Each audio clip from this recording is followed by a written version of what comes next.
আমাদের একজন খালেদা দিয়েছে, তুমি জান্নাতের সর্বোচ্চ বাগান থেকে সম্মানিত করো। আমাদের একজন মা ছিল, আমাদের একজন অভিভাবক ছিল।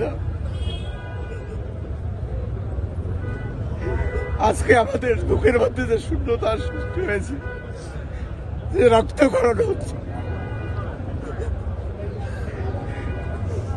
আজকের এই শোকাহত দিনে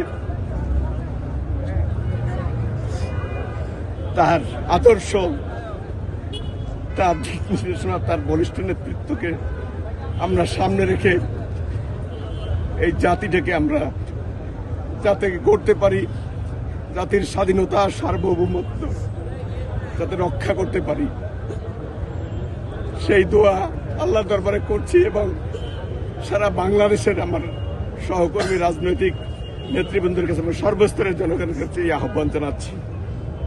আপনারা জানেন যে বিগত দিনে এই দেশনেত্রী বেগম খালেদা জিয়া যদি উনি অসুস্থ ছিলেন, তারপরেও একটা আমাদের একটা অভিভাবক ছিল, যে অভিভাবককে সামনে রেখে আমরা বুকের রক্ত ঢেলে দিয়েছি রাজপথে এদেশের স্বাধীনতা সার্বভৌমত্বের জন্য।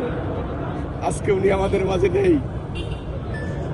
বড় প্রয়োজন ছিল দেশনেত্রী বেগম খালেদা জিয়ার মতো নেতৃত্ব আর দিন পিছিয়ে থাকা এই সংকটময় মুহূর্তে, এই জাতির দুর্দিনে মহান রব্বুল আলামিনের কাছে ফরিয়াদ করি, রব্বুল আলামিন তুমি তার জীবন দশায় তোমার তার এই শেষ মুহূর্তে তুমি অনেক সম্মানিত করেছো,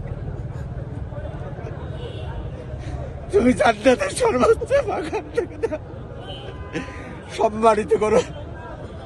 ধন্যবাদ।